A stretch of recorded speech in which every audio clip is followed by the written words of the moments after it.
ফের অসুস্থ কংগ্রেস সাংসদ সোনিয়া গান্ধী। সোমবার সন্ধ্যায় দিল্লির গঙ্গারাম হাসপাতালে ভর্তি করা হয়েছে তাকে। হাসপাতাল সূত্রে জানা গিয়েছে, বর্তমানে চেস্ট স্পেশালিস্টের নজরদারিতে রয়েছেন তিনি। তার শারীরিক অবস্থা স্থিতিশীল বলেই জানা যাচ্ছে।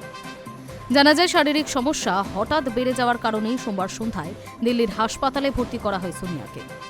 তবে ঠিক কী সমস্যা তা সরকারিভাবে না জানানো হলেও হাসপাতাল সূত্রের খবর, কাশির সমস্যা হঠাৎ বেড়ে যাওয়ার কারণে রুটিন চেকআপের জন্যই আসেন তিনি। দিল্লিতে প্রবল দূষণের জেরেই নানান শারীরিক সমস্যা দেখা দিয়েছে তার।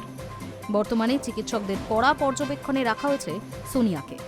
তবে তাকে নিয়ে উদ্বেগের কারণ নেই বলেই খবর হাসপাতাল সূত্রে। আপাতত সোনিয়ার শারীরিক অবস্থা স্থিতিশীল। বেশ কিছুদিন ধরেই অসুস্থ ৭৮ বছরের সোনিয়া। বিভিন্ন শারীরিক সমস্যার চিকিৎসা করাচ্ছেন তিনি। এর আগে দুবার কোভিডেও আক্রান্ত হয়েছে। কোভিড থেকে সেরে উঠলেও নানান শারীরিক জটিলতায় ভুগতে হচ্ছে প্রাক্তন কংগ্রেস সভানেত্রীকে। গত বছর সিমলায় বেড়াতে গিয়ে হঠাৎই অসুস্থ হয়ে পড়েন প্রাক্তন কংগ্রেস সভানেত্রী। সেবা তড়িঘড়ি সিমলার ইন্দিরা গান্ধী মেডিকেল কলেজ হাসপাতালে ভর্তি করা হয় তাকে। উল্লেখ্য, গত বছরের ডিসেম্বরে ৭৯ বছরে পা দিয়েছেন সোনিয়া। গত বছর তিনেক ধরে মাঝে মধ্যেই সোনিয়ার অসুস্থতার খবর মিলছে। বিভিন্ন শারীরিক সমস্যার চিকিৎসা করাচ্ছেন তিনি।